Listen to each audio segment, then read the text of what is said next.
Welcome to Let Them See You, the podcast that honors educators, the everyday heroes shaping futures with courage and heart.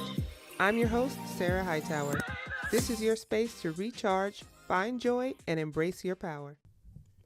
Welcome back, episode 14.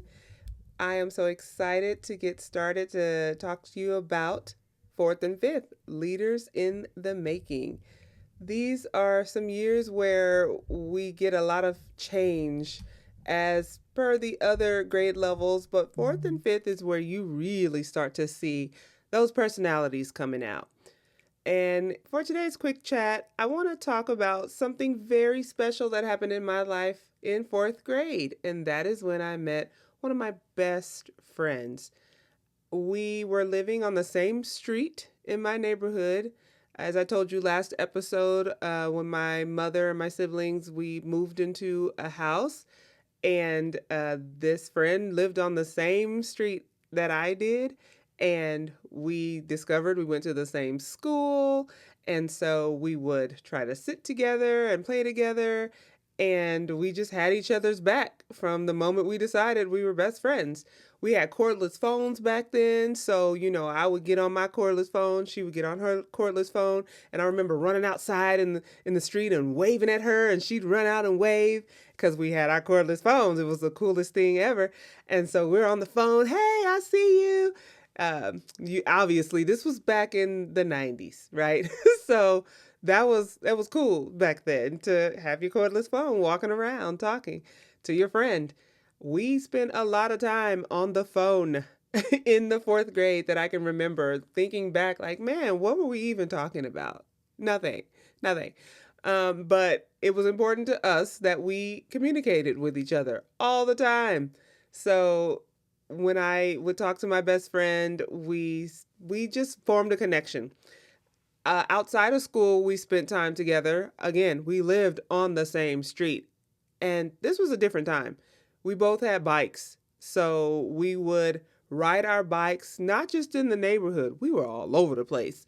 We were in other neighborhoods. We rode our bikes far from what I can remember. And again, I was 10, so it might not have been that far.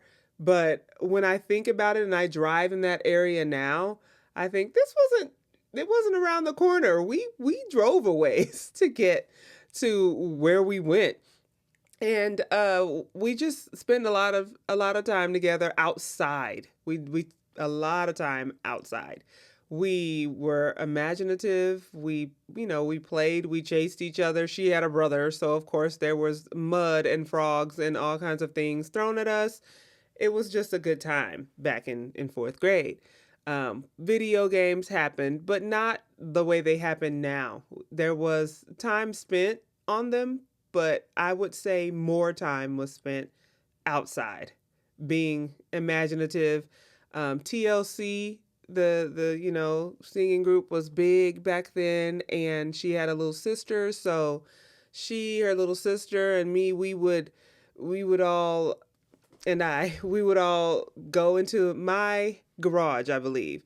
And there was an old couch in there, and we'd stand on the couch and pretend to be TLC. And I was Left Eye. I was the rapper of the group because, I knew all the words. And I picked up on the words pretty quick. So I knew all the lyrics to all the rap parts in TLC's songs. And we recorded ourselves. And to this day, I wonder where those tapes are because they would be hilarious to listen to. That was another thing that was big back then, back in the 90s when I was in the 4th grade. My best friend and I, we would be recording things off the radio. We recorded one another. My little brother would come in whining about something. We recorded that and played it back and laughed at it. I would love to hear those tapes now because they were hilarious, I'm sure. But 4th grade was just a time where I realized that this is one of my people. I like being around this person. And we'll talk more about why that occurs at this age, but I just adored her then, and I still adore my best friend now. She is somebody I still speak to through all the things, all the changes we've gone through. We have been friends for 30 years, and it started in 4th grade. So this is a very important time for them to discover who they are and who they'd like to spend time with. So, getting into our episode for this week, this is just a big leap. This is when they're growing physically, emotionally, socially, a lot of change, and they start craving a lot of independence.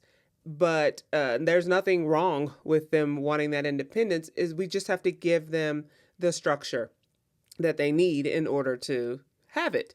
So that is something that as teachers we learn, and as educators we learn to provide so that they can get that, ability to start leading. Their brains are shifting to more of an abstract way of thought. So they start to see other perspectives. It's, possible that for the first time they think, wait, there somebody thinks differently than I do. Yes, your way and your perspective isn't the only one. And a lot of times those eyes are opened starting in 4th grade. They start to realize there are some major differences, and that's okay.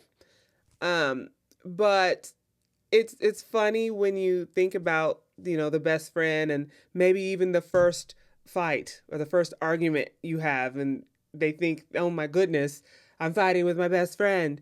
But it's because there's this independence and there's this perspective changing that's happening.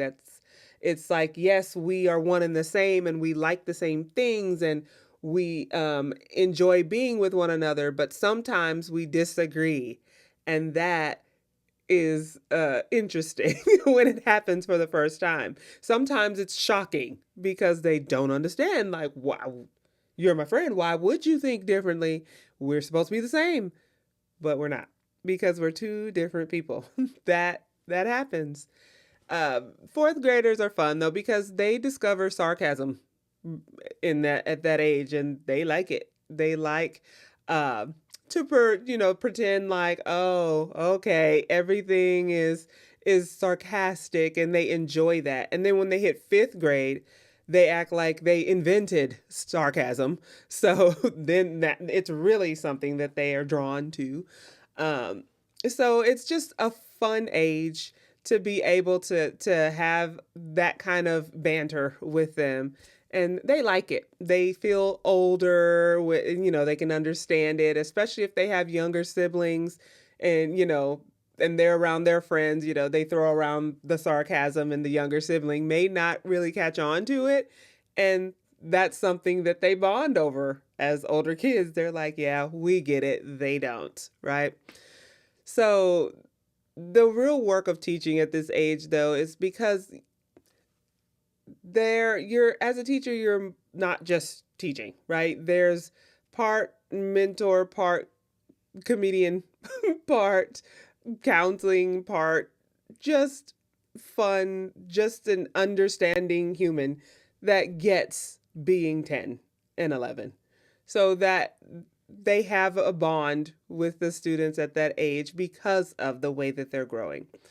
This is an age where it's important to teach a lot of leadership and give a lot of opportunity for understanding what it means to be a leader. Not necessarily the person in the front that's showing everyone how, but in your everyday movements, how are you showing leadership when you follow directions, complete your assignments, be where you're supposed to be, when you're supposed to be there, how you're supposed to be there? That's leadership. And so at this age, helping them understand that doing those things helps to build a culture, a classroom culture of belonging, and that everyone has that opportunity and that requirement to do their part. It's really important.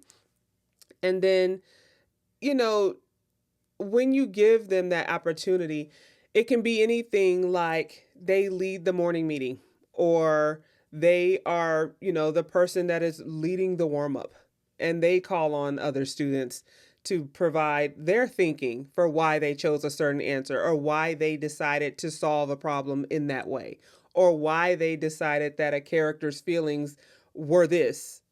Why? They can lead that and then help structure the conversation themselves. But that is a certain level of leadership that they're ready for in 4th and 5th grade. And any redirection, they though they like sarcasm and they like being a comedian, there's also a level of gentleness that has to be taken because there's some emotions, lots of emotional changes happening. And so they may on the outside seem like it's fine, but on the inside they're reeling because they might think that, oh, I didn't do a great job. They're upset with me. I've got to do better, and they're stressing out, and it's not always readily apparent on the outside. So it's really, really important to think about how the redirection is occurring, and the words that are used, the tone that is used. All of that is huge because they take it and they hold it in, and they sometimes don't share it in the most constructive ways. It comes out as misbehavior sometimes, or tears, or, just any type of frustration because they're not quite, developed enough emotionally to always express it right away how they're feeling. Um, Teachers in upper elementary have to model a lot of this work, and it's not easy. The irony of it is in those grade levels, if you're teaching 4th or 5th grade, it can be difficult to hold yourself emotionally accountable with the children. Um, Sometimes it can be easy to be like, right, like y'all are doing too much. But showing them and modeling for them, like, hey, this really isn't the best behavior. This is not what we discussed. This is not what we agreed to. So, what I'm going to need from you is X, Y, and Z. Because it's frustrating that we've all agreed to this and you're not holding up your end. I'm leading, but you're also a leader. So, you've got to do your part. We're working together on this so that we can all do what needs to be done. They're ready for that kind of conversation because they're a part of the leading. Then, you have to throw in the fact that there's different personalities and preferences and styles and the slang, the way they talk. Last episode, we talked a little bit about some of the slang that might be happening, but in a few minutes, I have, a special guest who's going to, share some of the things that he's hearing and how he just thinks it's funny that adults don't always know. And so as we move forward, just think about how this special guest can say things and has words that we can take with us, even though this person is only 9 years old. And we have a special guest this week. This is my youngest son, Gavin Hightower. Say hi. Hi. Hey, Gavin. So this year we're talking about 4th and 5th grade, and we're telling teachers how awesome they are for being 4th and 5th grade teachers. So I would like to know, in your own opinion, what do you think is the best about 4th grade? The best about fourth grade Mm-hmm. is is probably having like the not like free zones, cause like have not having free zones lets the students like play with their besties whenever they want at recess, and like not they don't have to like just sit with their own class and like they can like be spread out. So it sounds like you like the freedom Yeah. of 4th grade. Nice. Okay. Well, what else do you like? What about in your classes? Uh, so I like math because I'm really good at that. Mm-hmm. I like my math and like writing because when I write, I know what to do because I have like a great imagination Mm-hmm. about like stories Mm-hmm. and other stuff. And other stuff. Okay, good. So You mentioned that you get to hang out at recess with your besties. What are y'all usually talking about? Well, we usually play tag, maybe soccer, maybe like go on a slide. I'm going playing a playground. Okay, good. I know that there's some like phrases that y'all use at this age. What are some of those phrases y'all usually use? Like, are you talking about memes or like? Yeah, whatever y'all call them. We use 6 7 What a does that whole. even mean? What is 6 7? It's just a meme. It don't mean anything. It doesn't We mean talk it. about main rod like tung a whole popo pot the pin try la.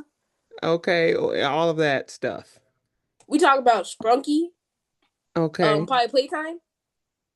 Just things that are different and strange, but y'all know about it. We just don't know about it as Yeah, adults. We have to ask yeah. most of the time what that stuff means. If you had to think about what you really like about you being in the fourth grade, besides the freedom at recess, besides math and writing, w- do you switch classes this year? Yes. Do you like switching classes? I like switching classes because like I have most experience with it. I started switching classes in second grade.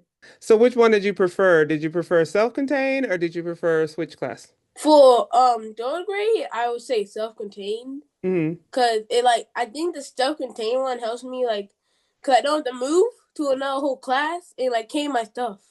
Oh yeah. What about all the people that were in that class? You get to see them all day, right? Yeah, But then in the switch class, you're still with the same group of kids all day. You just go to a but like it's not the same teacher and like kid thing. Like here every single day when you switch to the other teacher, you have to get used to that teacher. Yeah, that's true. But it's only two teachers. You know what's gonna happen in a couple of years. You You're gonna get more than two, like 7, 10, Yeah, three. it's gonna be more, right? Do you think you're ready for that? Yes. Oh, good. You think you're ready to have a bunch of teachers? Now my brother is already in 5th grade. Uh-huh. So he's probably gonna go in middle school, probably go with like 7 teachers or something. I don't even know. There's no recess in middle school, so That's true. How do you feel about that? No recess in middle school. I would probably feel I'll feel disappointed because I like recess. You do? Well, you said what you liked most about recess was like the freedom to play with your friends and hang out, right? Yeah, but now there's no recess, so I don't have no free. I have no freedom now. Well, there's some other things that happen in middle school that you'll probably like some other classes that you might get to take, and there's some clubs that you might get to be in, or if you do like a sports team or band or choir or something like that. As we talk about fourth and fifth grade this year, what would you like to tell fourth and fifth grade teachers? I would tell them that they're doing a great job teaching because Hmm. it's not easy teaching a whole class and then switching to another class for the whole day. Yeah. What do you think the hardest part of their job is? The hardest part of the job is keeping the kids in control. Because, like, if you don't keep the kids in control, they probably can get too wild, break some stuff, do some bad things. And then are they able to learn? No. Right, right. So out of the mouth of babes, we got to keep the class in control. Yeah, I agree. That's any grade level though, not just fourth and fifth, right? But the most important thing is we keep everybody safe and we make sure everybody learns, right? Yes. Yes. Okay. And then you said they're doing a great job and you understand that it's not easy for them. What would you like to tell them is your favorite part of fourth grade? My favorite part of 4th grade, like, I like out class because you Hmm. get, like, a little break from all learning and teaching. I do want to talk about one thing. What?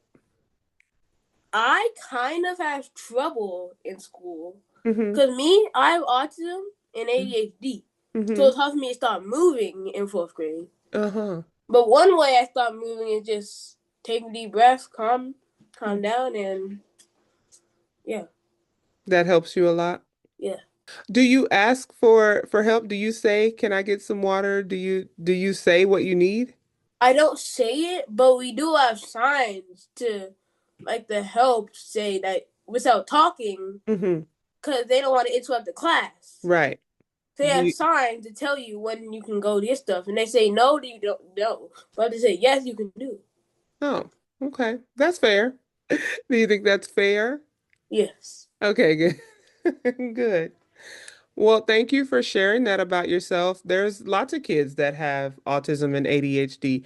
Do you think that those are things that make it more difficult for kids to learn? You might do stuff that Hmm. like makes you angry, mad. Other people might do stuff that makes you angry and mad. Tell a teacher. Yeah, you have to talk to an adult, right? You need to tell them to stop, and if they don't stop, tell a teacher. Well, thank you for talking to me, Gavin.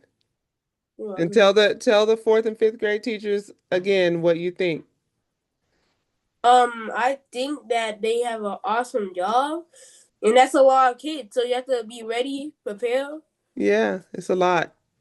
Thank you for noticing that that is a lot of work. And it can be overwhelming at times. Well, you have a great day, sir. Thank you for sharing some of your thoughts with us. Okay. All right. Bye. Bye. Special thanks to my youngest son, Gavin. He is a very sweet child, but is a fourth grader. And he does all the things that fourth graders do. And he is somebody he teaches me every day. I have two. I have a fifth grader as well, but my fifth grader was like, no, I don't want to be on it. Okay, cool. So my fourth grader, Gavin, really gave us some good thinking. It touched my heart for him to say, you just keep in mind that it can be challenging to teach all those kids and do all of that. You're right. It is challenging. But fourth and fifth grade teachers are wonderful. Y'all mean the world to the world because without y'all, where would we be? This is a time where we need really strong and understanding people in the classroom, and there you are. That brings us to our tip of the week.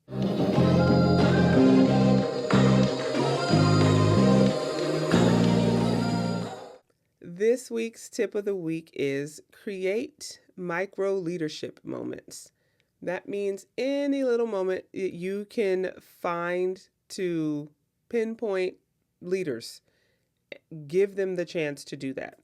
Even if it's them being in groups and one of the jobs is the group leader, making sure that everyone is completing the task at hand, but then there's also a timekeeper. And there's also someone that makes sure everyone has their materials. And then there's someone that makes sure that they, check off that everything's done. And so everyone has a role. That can be micro moments. It can even be, like I said before, something that you do at the beginning or end of the day that supports the learning. Maybe they can lead the warm up, or they can lead some type of morning routine, or they could help wrap up the lesson. Something that helps them get into the role of leadership.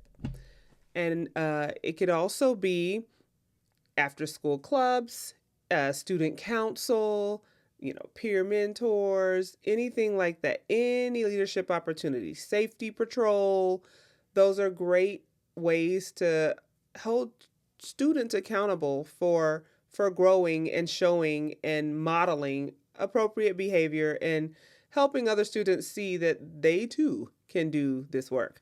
So, hopefully you got something out of today's episode. Hopefully you were, empowered and felt a little tug at your heart when Gavin was talking about his experience as a fourth grader.